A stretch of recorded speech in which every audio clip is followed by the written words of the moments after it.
Hello everyone, welcome to sleepy classes. तो आज हम डिस्कस करने वाले हैं एक बहुत ही हैरान कर देने वाली रिसर्च जिसमें ये पाया गया है कि एंटार्क्टिका की snow not only snow but air and water में भी माइक्रोप्लास्टिक्स मिले हैं, यानी कि रिसर्च में ये चीज़ पाई गई है। तो इन्वायरमेंटल पॉइंट ऑफ व्यू से ये क्यों एक सीरियस थ्रेट है उसे भी सामने जानेंगे एंड साथ ही साथ जानते हैं रिसर्च क्या कह रही है।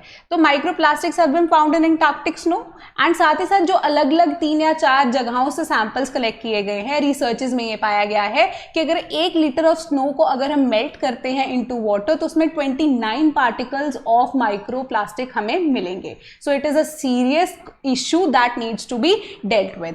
पर पहले जान लेते हैं कि माइक्रोप्लास्टिक्स है क्या। माइक्रोप्लास्टिक्स हैं प्लास्टिक डेब्री, यानी कि लेफ्ट ओवर प्लास्टिक है जिसका साइज 5 mm इन लेंथ से भी कम है, यानी कि चावल के दाने से भी कम इसका साइज है। तो इसके टाइप्स की अगर बात करें तो प्राइमरी माइक्रोप्लास्टिक्स है, सेकेंडरी माइक्रोप्लास्टिक्स है। प्राइमरी माइक्रोप्लास्टिक्स हैं जिन्हें इंटेंशनली खुद से छोटे साइज में बनाया जाता है। कॉस्मेटिक इंडस्ट्री की बात करें तो उसमें यूज होता है, साथ ही साथ detergent industry and what not, बहुत सारी जगहों पे इनका यूजेज रहता है। बट सेकेंडरी माइक्रोप्लास्टिक की बात करें तो कोई बड़ा प्लास्टिक का पीस है, बी इट कोई भी सिंथेटिक क्लॉथ हो गया या बी इट कोई भी पॉलिथीन बैग हो गया, तो उनके जब छोटे छोटे पीसेज रह जाते हैं डिकम्पोज, जो एक लेवल तक हमारे पास प्लास्टिक वो होता है, तो उसके छोटे छोटे लेफ्ट ओवर पीसेज जो रह जाते हैं जो कि फर्दर नॉन बायोडिग्रेडेबल हैं, वो सेकेंडरी माइक्रोप्लास्टिक्स कहलाए जाते हैं। तो क्योंकि अब उनका साइज बहुत छोटा है, सो एज अ रिजल्ट वो बहुत ही ज्यादा लेस डेंस है, लेस हैवी है, तो इजीली एयर उन्हें कैरी अवे कर सकती है। सो अब रीजन यही है कि माइक्रोप्लास्टिक्स मिले हैं, बट माइक्रोप्लास्टिक एक्चुअली में एंटार्क्टिका में पहुंचे कैसे?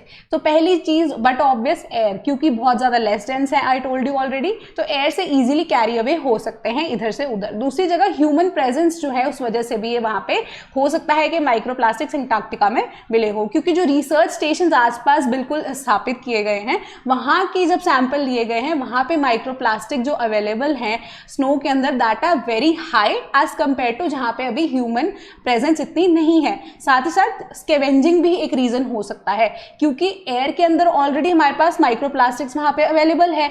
तो अब जब स्नोफॉल होनी होती है, कई बार जो स्नो है अपने आसपास के जो बिल्कुल साथ वाले कोई भी ऐसा एलिमेंट है उसके ऊपर अपने आप को बाइंड कर लेती है जब स्नोफॉल होनी होती है। सो एज अ रिजल्ट उसे स्कैवेंजिंग कहते हैं। तो स्कैवेंजिंग की वजह से भी स्नो में हम देख रहे हैं कि हो सकता है कि माइक्रोप्लास्टिक्स इजीली मिक्सअप हो गए हों। सो अब इसका क्या कॉन्सिक्वेंस है एनवायरनमेंट के ऊपर भी ये जान लेते हैं, क्योंकि अब हमें पता है कि फर्दर नॉन बायोडिग्रेडेबल है तो ये टॉक्सिक ही रहेगा, यानी कि ये एक लेयर फॉर्म कर लेगा, क्योंकि लेस डेंस है। तो पानी की बात कर लेते हैं, पानी में भी लेयर फॉर्म कर लेगा, स्नो के ऊपर भी लेयर फॉर्म कर लेगा, एयर में भी लेयर फॉर्म कर लेगा। सो टॉक्सिक टू इकोसिस्टम है, क्योंकि अगर कोई भी इकोसिस्टम में छोटे से छोटा एलिमेंट से लेके बड़े से बड़ा कोई प्रेडिटर हो उसे अगर इनहेल कर लेता है तो एज अ रिजल्ट डिस्टर्ब हो जाएगी फूड चेन। साथ ही साथ क्लाइमेटिक चेंजेस में इसका इशू रहने वाला है, क्योंकि अब क्रायोस्फीयर वाला एरिया है हमारा Antarctica. Cryosphere is an area जो कि परमाफ्रॉस्ट वाला रीजन रहता है जहां पे हमारे पास आइस शीट्स है, क्योंकि ऑलरेडी आइस शीट्स जो है क्लाइमेटिक चेंजेस की वजह से काफी